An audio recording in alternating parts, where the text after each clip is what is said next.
Welcome to your bird and overload.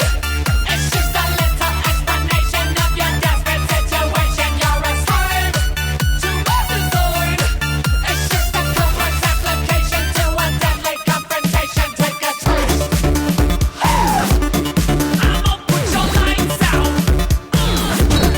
I'ma rock your body till you cry those eyes out. I said everybody let's get up, introduce myself, with that cookie in your mouth, my chest down with the wood and snap, snap. You are so dead, dancing with the energy.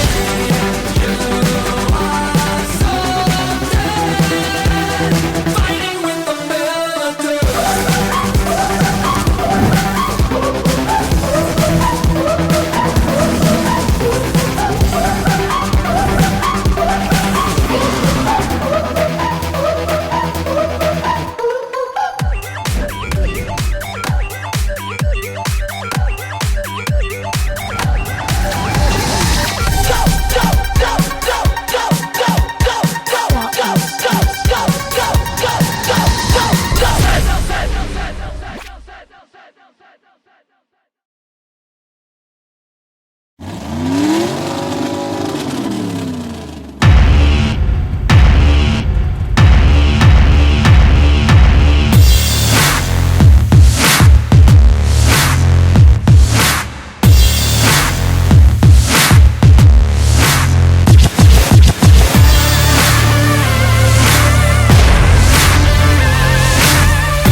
Advised action.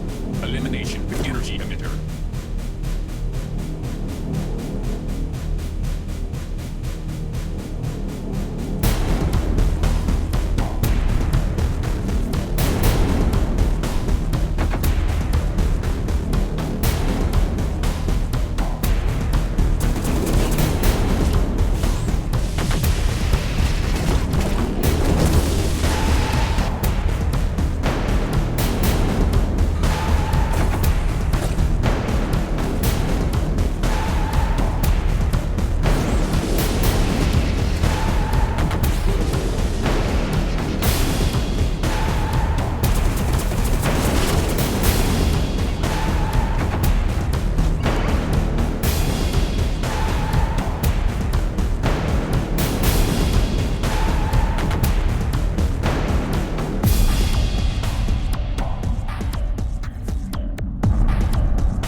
Hi, my name's John Dick, and in this development blog video, we'll cover 4 different skill sets: stealth, camouflage, awareness, and tactics. These skills dynamically change depending on external influences or choices you make with your character during game time. Before we start with the scat video, we'd like to say something about the unfair advantage of third-person perspective over first-person perspective. In the current video, we've recreated the worst-case scenario that players can experience in all third-person shooting games today. Not only that TPP is unfair over FPP, it's unfair in general since players on elevated positions have a huge advantage over other players. So far, there's no game that has provided a solution for this problem. Some games do offer split servers depending on the view, but in our opinion, that's kinda lame.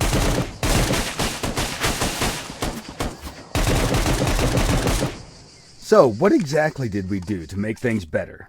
In SCUM, everything you experience is a projection of what your character experiences in the game. No matter which view you prefer, you will not be able to see things if your character doesn't see them or feel them. This means if you want to see behind the wall, you'll have to take a peek and risk compromising your position. The moment you take a look, your character's awareness will kick in. What will be shown to you on the screen is a result of complex equations that involve your character's awareness and tactic skill versus the enemy's stealth and camouflage skills. The red outlines representing that tactic skill have been activated also. Notice that it works for both the first-person and third-person perspective. Once tactics time expires, you'll lose information about the enemy's position. The only way to get it again is to take another look. Okay, let's cover the tactics skill first. Tactics is linked with the intelligence attribute and represents the ability to predict trajectories of objects in 3D space. Imagine you're looking through the window and notice a car slowing down at the crossroad with a left turn signal turned on. Even if you stop looking at that car, you'll have a rough idea about its trajectory. In the video, the character on the right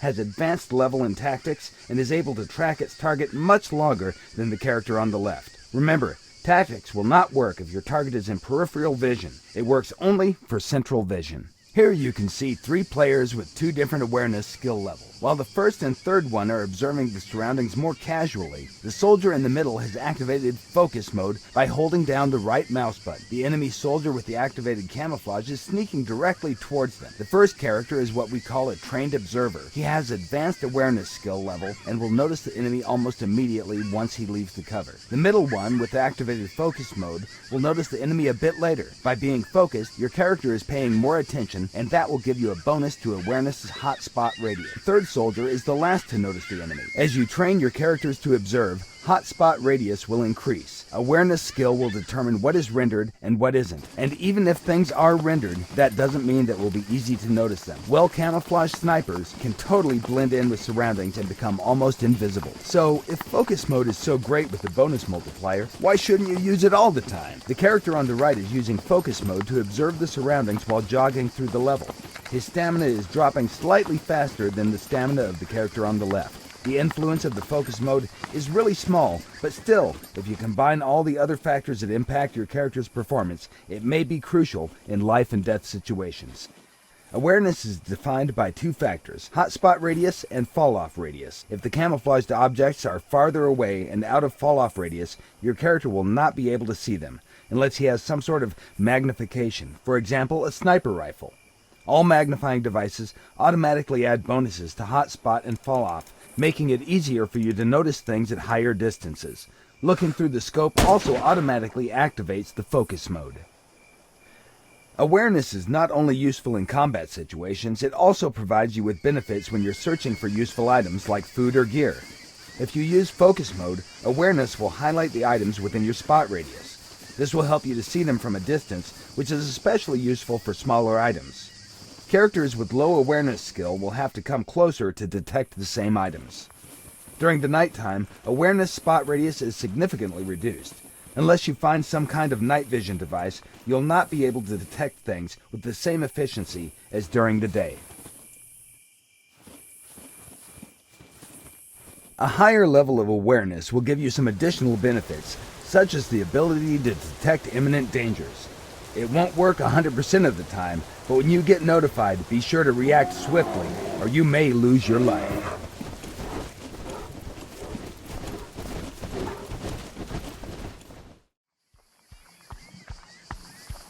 Okay, let's cover the stealth skill now. The stealth skill is linked with the dexterity attribute, but it also depends on other factors. To determine the final level of noise that your character makes, we first analyze the type and amount of gear your character carries. Then we take into consideration the movement and ground material type. This is the starting point of the noise level calculations.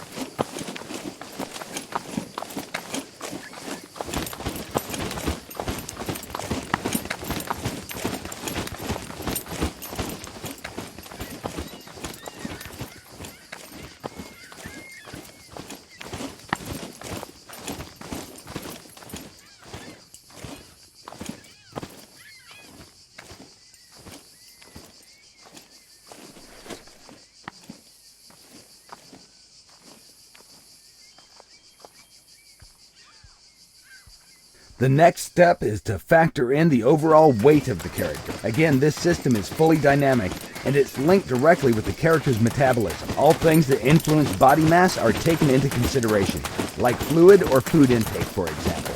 The larger the body, the more noise it will make.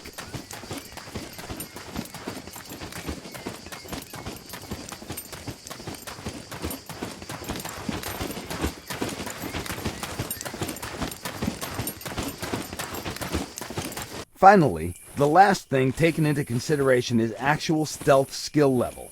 The higher the skill, the better you silence the noise that your character makes.